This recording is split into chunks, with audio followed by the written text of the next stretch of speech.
Hi, ಇವತ್ತು ಡ್ಯಾಂಡ್ರಫ್ಗೆ ನಾನು home made oil ಯಾವ ತರ ಮಾಡೋದು ಅನ್ನೋದು ಬನ್ನಿ ತೋರಿಸ್ತೀನಿ. ತುಂಬಾ ಜನಕ್ಕೆ ಡ್ಯಾಂಡ್ರಫ್ ಇರತ್ತೆ, ತುಂಬಾ ಇದು ಪಿಂಪಲ್ಸ್ ಆಗಿರತ್ತೆ. ತಲೆಯಲ್ಲಿ ಪಿಂಪಲ್ಸ್, ಏರ್ ಫಾಲು, ಡ್ಯಾಂಡ್ರಫ್ ತುಂಬಾ ಇರತ್ತೆ. ಅಂತವ್ರಿಗೆ ಈ ತರ ಮಾಡ್ಕೊಂಡು ವೀಕ್ಲಿ 2 ಟೈಮ್ಸ್ ಅಪ್ಲೈ ಮಾಡಿದ್ರೆ ಕ್ಲಿಯರ್ ಆಗೋಗುತ್ತೆ.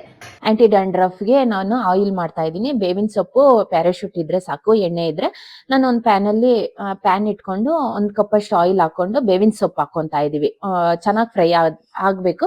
ಒಂದು 2 to 3 ಮಿನಿಟ್ಸ್ ಫ್ರೈ ಆದ್ಮೇಲೆ ನಾವು ಸ್ಟವ್ ಆಫ್ ಮಾಡ್ಕೊಂಡು ಒಂದು 4 to 5 ಅವರ್ಸ್ ಹಂಗೆ ಬಿಟ್ಬಿಡ್ಬೇಕು. ಅದು ಎಲ್ಲ ಬೇವಿನ ಸೊಪ್ಪಿಂದೆಲ್ಲ ನಾವು ಎಣ್ಣೆಲಿ ಬಿಟ್ಕೊಳತ್ತೆ. ಅದಾದ್ಮೇಲೆ ನಾವು ನೈಟ್ ಹೊತ್ತು ತಲೆಗೆ ಅಪ್ಲೈ ಮಾಡ್ಬೇಕಂದ್ರೆ ಸ್ವಲ್ಪ ಹೊತ್ತು ಮಸಾಜ್ ಮಾಡಿ ಬೆಳಿಗ್ಗೆ ಆದ್ಮೇಲೆ ನಾವು ಸ್ನಾನ ಮಾಡಿದ್ರೆ ವೀಕ್ಲಿ 2 to 3 ಟೈಮ್ಸ್ ಈ ತರ ಅಪ್ಲೈ ಮಾಡ್ತಾ ಇದ್ರೆ ನಿಮ್ಗೆ ತುಂಬಾ ಜನಕ್ಕೆ ತಲೆಯಲ್ಲಿ ಮಡವೆ ಆಗಿರತ್ತೆ. ಇನ್ಫೆಕ್ಷನ್ ಇಂದ ಮಡವೆ ಆಗಿ ಡ್ಯಾಂಡ್ರಫ್ ಆಗಿ ಏರ್ ಫಾಲ್ ತುಂಬಾ ಆಗ್ತಾ ಇರತ್ತೆ. ಡ್ಯಾಂಡ್ರಫ್ ಮಕ್ಕದಲ್ಲಿ ಬೀಳ್ತಾ ಇದ್ರು ಅದು ಪಿಂಪಲ್ಸ್ ಆಗ್ತಾ ಇರತ್ತೆ.